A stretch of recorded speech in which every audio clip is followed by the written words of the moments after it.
we are, then everyone's hearing what we're saying. Okay. So is my volume okay and everything? Yeah. Yeah. How about me? Yeah, you sound good. Okay, cool. So I'm just going to do one last little step, which is put this on two different Facebook pages so everyone can see it. It says live on Facebook, doesn't it? On mine, Yeah, it says live on Facebook. Hmm. we are live. Okay. No pressure. One more little thing. Yeah, sometimes we get a lot of like we get views live, but I think I'm going to change the time of day because a lot of people are at work right Yeah, now. totally. So they're supposed to be. Especially if we're talking about fertility, they want to hear that. Yeah, exactly. Well, so most of my audience right now, just so you know, is not in that age group. They're more going to be interested in the anti-aging Okay, aspect. cool. Yeah. Yeah. Oh my goodness. One more second.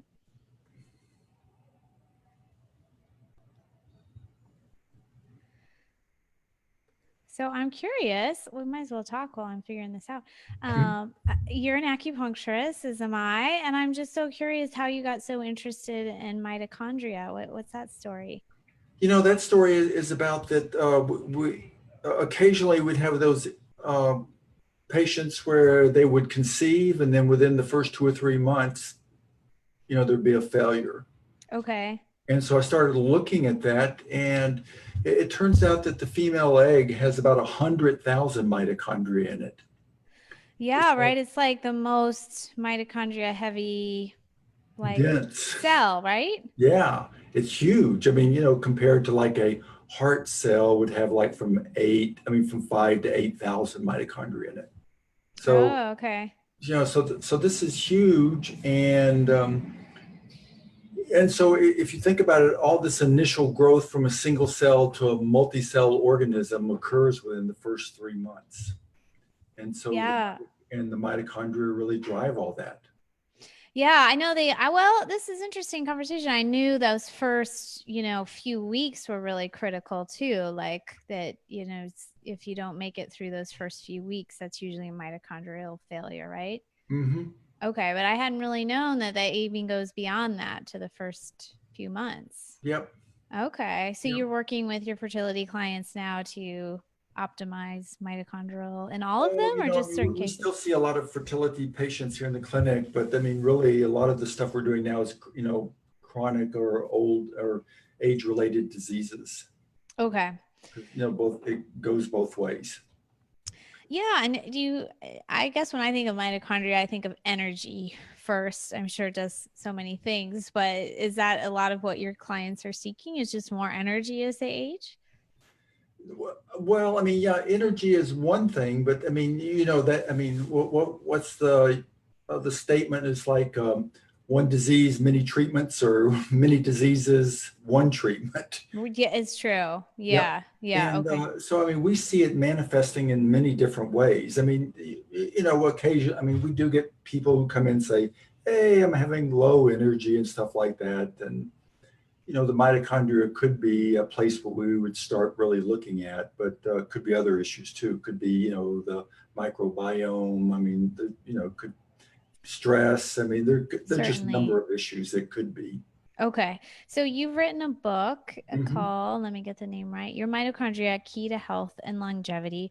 Many people might not really know what mitochondria is, besides maybe they learned the word in like high school. So let's get started with just like what are mitochondria? Oh, that's such a great question. So at that level, the mitochondria are organelles, and they produce ATP, adenosine triphosphate, which is it's a high energy that's used by the body to drive all the molecular functions. So let me just back up just one, place first, so that you can really understand and get the significance of when I say produce energy. So, if we go back into the Wayback Machine, millions of years ago when the planet was covered by single cell organisms. Um, and one of the limiting factors about their growth was gravity. If they got so big, it just would collapse the membrane because they were single cell membrane organisms. And Hmm. their feeding was based on the nutrients in the water and then engulfing other single cell organisms. Well, one day something really amazing happened. An organism engulfed another one, and that organism, when it was engulfed, said, "Wait a minute, don't eat me. We'll make a deal. I'll supply the energy for you if you give me the nutrients." And that, I mean, I've kind of made it into a story for you, but I mean, that is such a fundamental evolutionary step because what it allowed is for specialization to occur. Specializations like structures in the cells, hearts, lungs, brains, all that stuff, self growth. I mean, occurred because there was specialization that was allowed to happen. So that agreement is still in place today. The mitochondria makes the energy, and we, through our environment, we supply the nutrients for it. And the energy is just fundamental for all the processes that it drives in the body. Okay. So yeah, it's so fascinating. I think I have heard that story once before. So the mitochondria was one sort of organism, and then they went into the cell and kind of were protected by it. And that's still how we operate now. Like it's pretty Yeah. awesome. Yeah, it's fascinating when you think, and here's something else that you'll really appreciate. The mitochondria are symbiotes. And in other Mm. words, they still have their own DNA. So cool. Yeah, really interesting. Which is why it's going back to that fertility conversation. Now, the sometimes I don't think in this country yet because we're not allowed, but in some countries they're putting in like a donor mitochondria, right? Yeah. And saying, "Oh my gosh, now we have three people's genes, and isn't that scandalous?" But it's not really when you just think it's like just the energy for the cell. Yeah.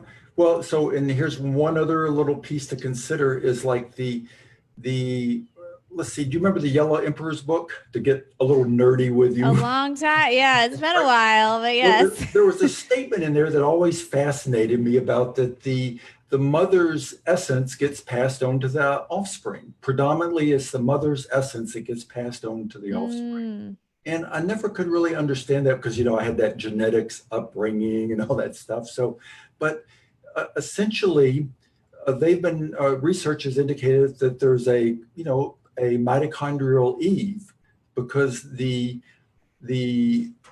genes and the mitochondria get solely passed through the mother to the offspring.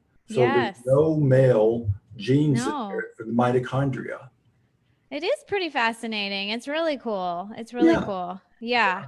That's so amazing that they said that so long ago, I you know it's know. one of those questions, I in class, I said, where did they get that? How did they know that? You just can't ask questions when doing Chinese medicine school. It's just, you just have to accept it. That So was all. let's That was go ahead. always my questions about herbs. Like how did they figure that out about that herb? It's incredible. It's so incredible. Yeah, it's amazing. So let's fast forward from the subject of fertility. So I say my audience is now a little bit more like in middle age Yep. and wondering. Some are still trying to get pregnant, but some are just like trying to handle menopause well and all the changes that come with their bodies. Have less energy. They're gaining weight. Hmm. Um, it's interesting because I know your book talks a lot about preventing serious disease, anti-aging. And when I was a new practitioner, probably much like you, I wasn't really thinking about aging as much, and now I'm aging, my population that I'm serving is aging, and I'm seeing more people around me, face some of these serious diseases. My neighbor 2 weeks ago had a massive heart attack, and I went with his wife to the ER, and you talk about a little bit about atherosclerosis in your book, and it's like this stuff doesn't come out of nowhere, right? It comes out of a pattern that's getting set up in your body over many years. Right. So yeah, I love that this is I like to talk about prevention in terms of not only just prevention help you down the road. But anything you're doing is in the moment also improving your quality of life, right? Giving you more energy, you get sick less often, whatever it is. So yeah, do you want to talk about like why and how we should optimize our mitochondria for these kinds of conditions? Well, so one of the things I talked about in the book is like, everyone kind of says, okay, I'm going to age and everything. But, I think the fear is that, okay, I'm going to age, I'm going to end up disabled and in a nursing home, and someone will have to take care of me and all that stuff. And so the question is how to age vibrantly and healthy and have a long, healthy life. And so really, when you begin to understand that fundamentally the mitochondria drive all the energy production. So let me just put that in perspective. So like with our heart, a heart cell, as I said, has between 5 to 8,000 mitochondria per cell. And they're producing energy to drive the expansion and the contraction of the heart. So, any kind of things that's going to impact the mitochondria performance, that's going to affect your cardiovascular health. So let me give you the 4 things that your audience can start today doing. Great. Yes, please. That will allow them to improve their mitochondria performance. And then from there, if we have any time, of course, we get patients here in the clinic who they're already having some of the age-related diseases. Age-related diseases would be cardiovascular health, neurodegeneration like Alzheimer's, diabetes, and arthritis or cancer. So those would be age-related that typically you see at the onset as you're starting to grow old. And generally what's driving those is the mitochondria. Okay. Right. So yeah, let's hear our steps. So the first thing is you and I are sitting here. We're sitting, right? I'm standing, actually. I'm on a standing desk. You have one of those desks. Oh, I don't do it all day long, but when I broadcast, I always stand. But that's good. You look like you're sitting. I'm going to get one of those now. So anyway, I'm sitting then. And the issue is that mitochondria are like, you can visualize those just like little engines, little car engines, and except they're not spewing out a lot of toxins, and they require oxygen for the process of making ATP. That's an oxygen-driven process. And so in the context of when I'm sitting, then what's happening, there's kind of a slight collapsing going on in the chest area, and consequently the breathing is in the upper third of the body. And what that drives is what's called hypoxia, which is low oxygen content. And so the first thing is breathing is fundamental to if you want to improve your mitochondria. If you're sitting all day, like if you're in a job, you got to get up and move. You got, like whether it's every 15 to 20 minutes, take a little walk around the room, take a deep breath. So it's just giving oxygen to your cells. Is that basically it? That's it. Okay. Yep. And that oxygen is just, when there's low oxygen content, the body produces reactive oxygen species, which is like smog or toxins, and it actually can punch holes in the mitochondria and make them dysfunctional. Okay. Second thing is exercise, and I'm talking mild exercise. I'm not talking rigorous exercise. If you're doing rigorous exercise, muscle tough, great. But, I'm just talking about getting started, whether it's walking or biking on a daily or every other day basis, and moving, because that drives biogenesis, which is production of new mitochondria. And it also, we'll get to this on the third step, but it also kind of clears out the mitochondria, because one of the problems going on in our society is excessive nutrients and what those do to the mitochondria, right? So second thing is mild exercise. Okay. Third thing, and this one's really important. So the mitochondria are fairly versatile. They can use a number of different energy sources, such as They can use sugar to convert ATP, to make ATP, or they can use fats to make ATP, right? For example, for every unit of fat of sugar that you ingest, you're going to get 2 units of ATP out. Not bad. So for every unit of fats that you ingest, you're going to get like 32 units of ATP out. So we're talking a phenomenal difference. And this Wow.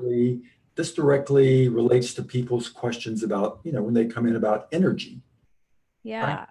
So, I'm always curious, okay, like, what are you eating? Well, I'm having a coffee in the morning. Maybe I'm having a croissant, and then, it's, Okay. So yeah, I think even now that like now some people are getting really into fats and talking about keto diet and all this, Mhm. I think still a lot of people are not having enough fats. I see it when I stay with people at their house or when I go to conferences. I'm like, oh, this is a lot of carbs.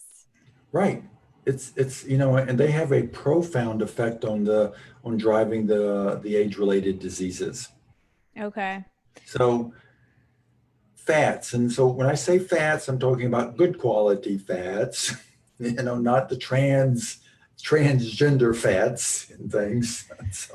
So like good quality fats would be like coconut oils, olive oils, oils from fish, even oils from meats, or good quality grass-fed butters are good. Heavy creams, all that stuff is good quality fats that goes directly into creating energy in your body. Okay. So as far as that, because I know someone will have this question, like, do you have to be like in ketosis, like a fat burner, or just eat more fats? Just eat more fats. Okay. Yeah, and I think what I find people are sometimes worry about that is it going to make me fat? It has so many calories, but you get so satisfied from eating fats, right? That you're not as hungry for as many carbs. Right. Because you're not looking for energy. Right. Yeah, good point. Yeah, and carbs are just that quick energy and then you crash. So that's why a Yep. lot of people are eating every 2 hours. Right. They're having another Yeah, or another pretzels or caffeine or something like that. Yeah. yeah. But Great. in the section on cancer, I do talk about a ketogenic diet, and Okay. just to throw that in here, like with cancer, the hallmark of cancer is its fast cell growth, right? Mm-hmm. And when you talk about fast cell growth, we're essentially back into energy production. That's what Okay. we got something that's definitely looking for energy quickly to fuel its growth. So really at that level, what you want to do is, really stop the sugars and the carbohydrates entirely, and try to move towards a more of a ketogenic diet, which is a high fat diet there. Okay. Yeah, I didn't get to that section yet, so I'll have to check that out. That's cool. Yeah. Okay. So there's 3 things. And so Okay. the final thing is that we're looking for is a caloric restriction. And so Mm. caloric restriction would be like moving from, let's say you're doing 2,600 calories a day, that you would move down to maybe 2,200 calories a day, a small reduction. Okay. You're not going to starve or anything, Okay. but the issue is like, if there's not a lot of activity in the body, then you remember the original agreement a million years ago. So your body's supplying all these nutrients, to the mitochondria, and the mitochondria has no place to go with them. There's no demand, so they're just kind of lying within the interior of the mitochondria. And the mitochondria, if you were to look at them cross section, you'd see kind of like a little worm that would have all these little baffles in it, kind of like what the picture on my book is. Mm. And those baffles, that's how this process of making ATP occurs, is the electrons are stepped up to higher and higher gradients through these baffles. And that's done through the nutrients that are supplied. So what happens is you have all these nutrients in there mixed in with these electrons, which are highly reactive, and then you begin to get damage to the mitochondria. It damages the mitochondria's own DNA. It can damage that. It can punch holes in the membranes, make them less efficient, and so somehow you want to move this excessive nutrients that are in there. Okay. So So you there's the do that fourth. by less. Okay, go ahead.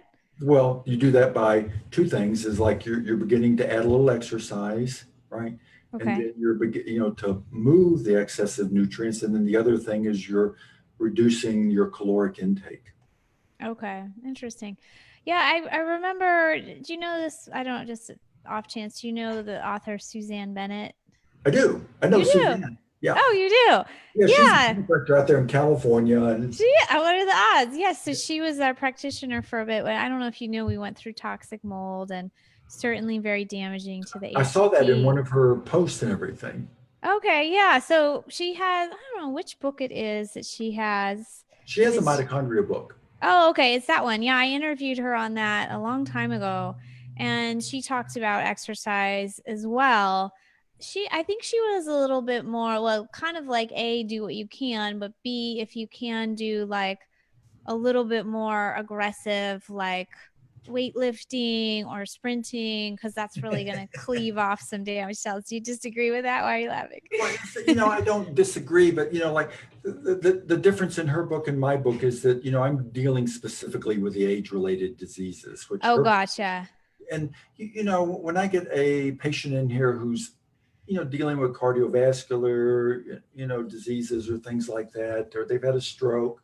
I mean, I'm not going to throw out to them to say, look, No, you know, certain and that wouldn't be you know safe. Yeah. what I want to do is make sure that everyone I talk to, I give them an entry place that they can play, that they can, find a place that they can begin to work and feel better for themselves. Nice. Yeah. So tell me more who you think should buy this book so Well, I people can mean, kind of at the first, self-identify.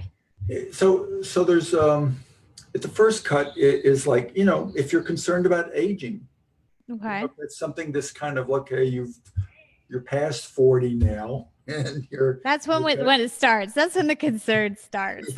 got, That's when it started for me. let's see, what's that do I see in the mirror right When you're now? young, you're like, I'm gonna be young Oh, I'm gonna forever. live forever, right? Yeah. So at some point you wake up, and say, "Oh, holy shit!" I'm gonna go here, and you start, kind of becoming a little bit more proactive about what you True. do. Which is So great, which is good. yeah, and so that's the easiest one, and like the four things that I just discussed, those are things that anybody can start, right? Yeah. And Okay.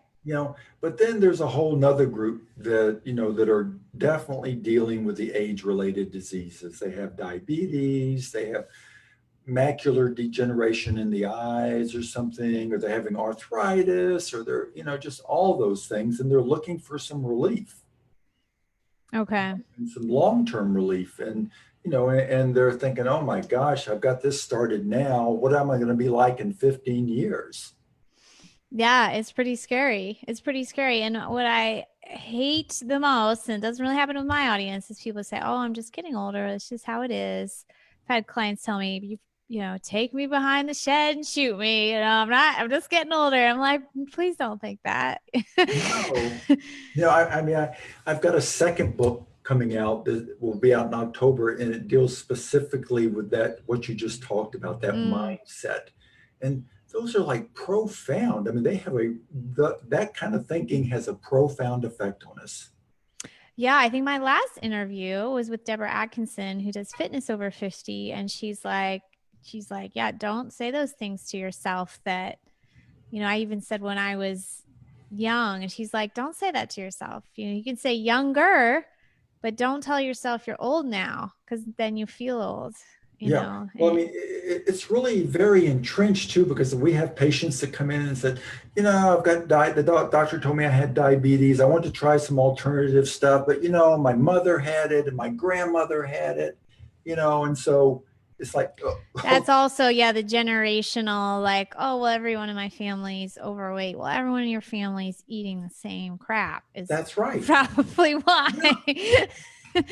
Yeah, there are things. I mean, I love that you're doing the fertility work, and I'll hop back to that for a second, because there are things that we do set our children up for. But again, they're really preventable, because if you go into fertility consciously, Hmm. changing your diet again, reducing your sugars, that gives your child a better chance of processing sugars and not being overweight. And so that, yeah, at any step in the game, I think there's things we can do to be proactive. Yeah.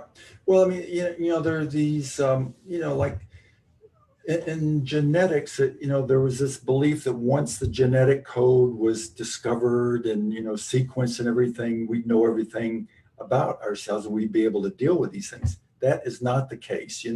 It's has phenotype or genotype. It's like the environment really drives a great portion of what's happening with us, with our physical health. Yeah. So, this is all relates to what you're saying is like, if you're not going to be, if you're concerned about aging, you really want to be conscious of what you're doing in the environment with yourself. Yeah. And that would include what you're telling yourself. Yeah. Yeah, I agree. And I don't know how old you are. I'm You're probably 70. very young. Shut No, up, you are. yeah, totally, babe. No, I mean, you have such great energy. You're just, I literally didn't know how old you were, but like, you're just a great example of somebody who's just like still living life to the fullest. You're not like slowing down your mental activity. I'm Yeah. sure you're super active. You Yeah. just have great energy. Like that can come at any age, which is such good news. Oh, that's sweet of you to say that. And that's really, that's the ideal, there's a graceful aging where you can be exuberant, you can feel good, regardless of how old you are. Yeah. And that's the really the essence of the book, is Mm, how to do that. I mean, how to, and that with some really simple steps. And then if you're into the more advanced disease issues, then there's more progressive issues. I mean, things that you can do. more specific advice. Yep. Okay, awesome. So is this a paper book and an ebook or It both? is. Okay, it Yeah. is So great. so here's the Okay. story there, like I read a lot. And so all my reading is done on ebooks, because Okay. do you read ebooks? I do sporadically, and then, Okay, but I okay. prefer paper still. Okay, well, so here's the deal. You can highlight in ebooks and you can transfer all those highlights out and they're all anointed and everything with the citations and everything. So it's like, Oh, I oh, didn't know you could transfer them out. yeah, yeah, I've yeah, never tried yeah. to do So, that. yeah, That's really handy. I thought so. So anyway, Yeah. so I read a lot. And so when I first put the book out, I said, oh, no one does, paperback. Paperbacks are going down. So I only did an ebook and I didn't get any sales from it. So I had to I got some sales, but it's like I had to re-release as a paperback, so Okay. Yeah, especially for the age group too, to be honest. Like I think some people who maybe are worried about aging, they have never tried using an ebook. So just it's foreign. So we're talking brain cells, right? New brain cells. yeah, it takes a second to learn something new. I've run across that a few times too with, I don't know how to listen to a Oh, I can't podcast. do That's that. too right, Okay. exactly. So, but I think it's good. Everybody's learns in different ways. So I Yep. think that's really great. So it's available mainly on Amazon. Yeah, or you can order it off our website, Okay. which is themitobook.com. TheMindOvercome. Yeah, I put that in the notes Yeah. here. And you also, if people are like trying to get their toe in the water before they jump in, there you have a free guide as well too, right? Yeah, a little free download that tells you everything. Okay. How's our time doing? Oh, I'm just kind of wrapping up. Is there anything we missed that you want to make sure we cover? I do. Go ahead. Go ahead. Okay. So one thing is when we were talking about the brain cells and everything. Okay. So one thing I just want to mention in here, just recently, within the last 3 or 4 years, they made an astounding discovery in the body. Okay. And they found out that the lymphatic system, which they had always thought ended right around here, actually extends up into the brain. The glymphatic system, right? You got it. I know a little bit, but I'd love to hear more. Well, so what I want to pass on here is like so we're talking energy again, the mitochondria. All of your thoughts, all of the nerve impulses in your brain are driven by, guess what? Energy. Lymph. Okay. I was like, what? It takes True. Yes. So it takes, all these thoughts that you're having, all these nerve impulses moving up and down and moving your arm, all that stuff is being driven Doesn't your by. brain use like the most energy, like 80% or something? Yeah. Oh, Yeah. wow. And Yeah. the brain's got its own little private reserve of cholesterol, which it can use as a fat to turn into energy and stuff like that. So back to the lymphatic system. So the hallmark of neurodegeneration is debris and amyloid plaque buildup, right? Okay. And that's really debris. And so the lymphatic system, the only time it works is when you're sleeping, when you're laying down sleeping. And that's when it Okay. flushes out all the toxins and the debris in your brain. So, like, that's another giveaway here. I should probably add that as a fifth item, but sleep is profoundly important for cognitive, Mm. for your health and your well-being and your to be around for a long time. It is so important. Yeah, I hit that really hard. And while I don't, I'm not pushing pharmaceuticals, I definitely am pushing over the counter, like herbal sleep aids, because I'm like, that's if you're not sleeping, don't be a hero. Like, just take the melatonin, just take the Yeah, Chinese herbs, like, get your sleep because yeah. nothing is working. Yeah, I wonder if you've heard this, if maybe you've studied for Christine Schaffner and Dietrich Klinghardt talk about the lymphatic system. That's where I had heard of it. And they encourage you having your top of your bed 5 degrees elevated to help move that lymph, which I Okay, haven't that's done one. yet, by the That's way. another one of those places. I'm going to keep it really neutral for people. Okay. It's like there's so many patients that come in. I say, "How's your sleeping?" "Oh, it's good. It's fine. I sleep 3 or 4 hours a day. I Oh mean, like, gosh. Yeah. it's like, So you're just starting with the basics. yeah, Just sleep. you know, Okay. yeah. So I mean, just sleeping is so fundamental. And sometime I'll give some Tianwan Bushin or something like that, something to kind of nourish them or Yeah. My relax. father-in-law is living with us and he has cancer and he doesn't sleep Oh, well. But then he'll say, "Oh, well, I've always been that way since I was a kid." I'm like, I think there's some study or some information that I don't know where this all came from, that when we were earlier, like living in caves and whatnot, that we would, or maybe not that far back, but that we would wake up in the middle of the night and like hang out for a couple hours. Have you heard that? with your buddies. Hey, what's happened? Did you have any good dreams last? I mean, Yeah, I no. don't know, but I've heard that from a couple places that historically, I don't know if it's because we were in bed longer though, because we went to bed when it was dark, and you've Oh, never that's a heard good it. point. Yeah. Yeah, it's that's his theory. He's like, well, we're supposed to wake up in the middle of the night, but I think we also talk ourselves out of, seeking help and making change, right? So it's like, yeah, you've woken up for a long time. And yeah, maybe in caves people woke up, but like there's lots of people sleep through the night and it's pretty refreshing. It feels Right. pretty nice. Right. So why not work towards it? Because probably somewhere along the way, whether it was a trauma or whatever, you got into the sleep cycle, but we Yeah. can always, work out of it.